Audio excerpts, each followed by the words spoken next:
तो आज हम एक्सप्लेन करने जा रहे हैं ऑन ए मैजिकल नाइट। ये कहानी ऐसी औरत के बारे में है जो अपने पति से खुश नहीं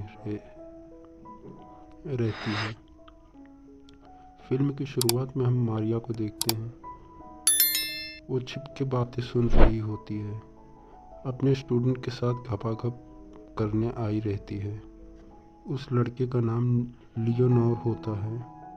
मारिया इसलिए छिपी होती है कि लियोनोर नहीं चाहता कि उसकी गर्लफ्रेंड उसके टीचर के साथ उसे देखे। कुछ देर बाद मारिया ऊब कर बाहर आ जाती है। लियोनोर की जीएफ देखती है और लियोनोर को कहती है, अपने टीचर को ही दे रहे हो? मारिया कहती है उस लड़की से, कभी लड़कों को डेट नहीं करना चाहिए वरना ऐसी ही हालत हो जाती है। फिर मारिया अपने घर चली जाती है। वो बाथरूम में होती है। उसका पति आता है, उसके कपड़े धोने के लिए ले जाता है। उसके पति का नाम रिचर्ड होता है। जब रिचर्ड मारिया के कपड़े डाल रहा होता है तभी उसे मारिया का फ़ोन मिलता है और वो मारिया का फ़ोन को चेक करता है। उसमें दूसरे लड़के के मैसेज आए होते हैं, गंदे वाले, और उस लड़के का नाम जेम्स होता है। रिचर्ड पूछता है, तुम्हारे फ़ोन में जेम्स का मैसेज क्यों आ रहा है? वो भी गंदे वाले मैसेज। मारिया कहती है, जैसे तुम सोच रहे हो वैसा कुछ नहीं है। रिचर्ड कहता है, चैट में सब मालूम पड़ रहा है, ये भी कि तुम क्या क्या गुल खिला रही हो। तब मारिया कहती है, हमारी शादी को 20 साल हो गए हैं और तुम घपाघप के लिए बिना ही सो जाते हो। तुमने कभी मेरे मन से पूछा है कि वो क्या चाहता है? तभी वो कहता है, तुम घपाघप नहीं करना चाहती हो। उन लोगों में थोड़ी बहस होती है। फिर रिचर्ड सोने चला जाता है। फिर मारिया रात में चुपके से चली जाती है। उसके अपार्टमेंट के बगल में एक होटल होता है, उसी होटल में जाती है। फिर वो अपने कमरे में से रिचर्ड को देखती है। रिचर्ड गुस्से में होता है।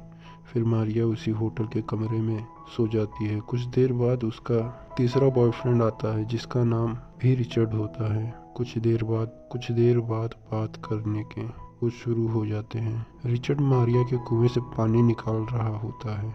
फिर वहाँ कुछ देर बाद रिचर्ड की पियानो टीचर आ जाती है, मारिया के हस्बैंड रिचर्ड। उस टीचर का नाम आयरिन होता है। मारिया आयरिन को देख कर डर जाती है।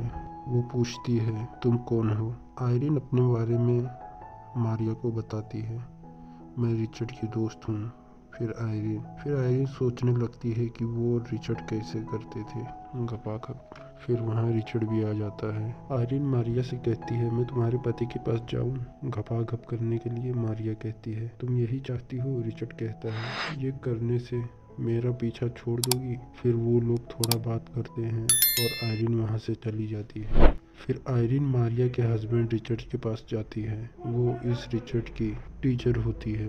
फिर आयरिन रिचर्ड से बातें करने लगती है और हम दूसरी तरफ देखते हैं कि मारिया फुल मचा रही होती है। मारिया पियानो की आवाज़ सुन के विंडो पे आती है, देखती है कि कौन बजा रहा है। वो देखती है कि रिचर्ड आयरिन पियानो बजा रही होती है। फिर मारिया कहती है, ये सही नहीं हो रहा है। तो रिचर्ड कहता है, तो अब तुम मुझे छोड़ने वाली हो? वो कहती है, अरे नहीं, बस ये सब मैं नहीं देखना चाहती हूँ। तो वहाँ एक बूढ़ा आ जाता है। वो कहता है मारिया को तुम अपने पति को क्यों छोड़ रही हो इस नौजवान के लिए? वो बूढ़ा उन दोनों को समझाता है और कहता है, अगर तुम्हारी बिल्ली की प्यास नहीं बुझ रही है तो मुझे बताओ, मेरे पास तरीका है। रिचर्ड कहता है, तुम भाड़ में जाओ। और दूसरी तरफ हम देखते हैं रिचर्ड और आयरिन को, जो आयरिन के बच्चे को देखता है। आयरिन कहती है, ये हमारा बच्चा है, और मारिया को देखता है। फिर हम मारिया को देखते हैं। मारिया बूढ़े से कुछ बातें करती रहती है और बूढ़ा कहता है, मैं तुम्हें मसाज दूं? अच्छा लगेगा। तब मारिया ठीक है कहती है। वो तैयार हो जाती है। रिचर्ड मना कर देता है। फिर हम रिचर्ड और आयरिन को देखते हैं, जो रिचर्ड अपने घपाघप के बारे में बता रहा होता है। वो कहता है, हम उंगलियों से क्या करते थे।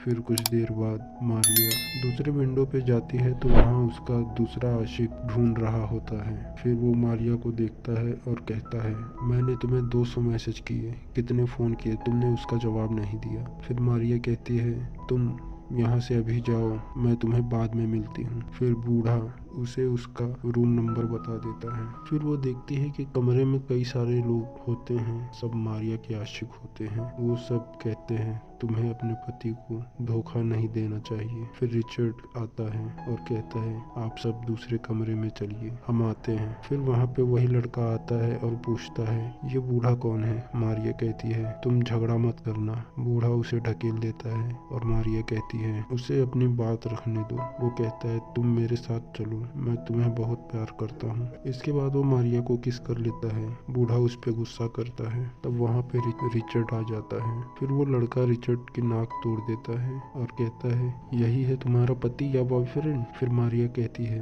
तुम अकेले नहीं हो जो मुझसे प्यार करता है। दूसरी तरफ हम देखते हैं आयरिन रिचर्ड को घपाघप के लिए बोलती है। रिचर्ड मना कर देता है। फिर अपना बच्चा लेके चली जाती है। फिर हम देखते हैं आयरिन के पास जो बच्चा होता है वो एक डॉल होती है और वो लिफ्ट के पास खड़ी होती है। फिर उसी लिफ्ट से मारिया ऊपर आती है। मारिया पूछती है ये क्या है। तभी वो आयरिन वहाँ से चली जाती है। मारिया उसका पीछा करती है और पूछती है तुम्हारा और रिचर्ड का बच्चा भी था। फिर हम देखते हैं दोनों रिचर्ड एक साथ होते हैं। वो मारिया के बारे में बातें कर रहे होते हैं और दूसरी तरफ मारिया और आयरिन भी बात कर रहे होते हैं। आयरिन कहती है मैं बस मरने का इंतजार कर रही हूँ और दूसरी तरफ दोनों रिचर्ड में दोस्ती हो जाती है। आयरिन मारिया को अपने घर ले जाती है और वहाँ एक औरत होती है। वो पूछती है तुम मेरे घर पे क्या कर रहे हो। आयरिन कहती है तुम मुझे नहीं पहचान रही हो। वो औरत पहचान जाती है। दूसरी औरत भी आयरिन ही होती है। वो दोनों एक ही होते हैं। वो सब बातें करते हैं। थोड़ी देर बाद दोनों रिचर्ड भी वहाँ आ जाते हैं। फिर हमें पता लगता है कि आयरिन तो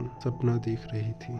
फिर वो दोनों रिचर्ड कहते हैं हम चारों शादी करेंगे। फिर वहाँ पे मारिया के सारे बॉयफ्रेंड भी आ जाते हैं और वो भी कहते हैं हम सब साथ मिलकर शादी करेंगे। रिचर्ड उन लोगों को समझाता है और मारिया वहाँ से चली जाती है गुस्सा होके। रिचर्ड उसके पीछे जाता है। मारिया कहती है मैं सच में बहुत खराब औरत हूँ। रिचर्ड कहता है कोई बात नहीं। फिर वो सब साथ में रहने लगते हैं। मारिया सुधर जाती है। हमारी कहानी इसी सीन के साथ खत्म हो जाती है।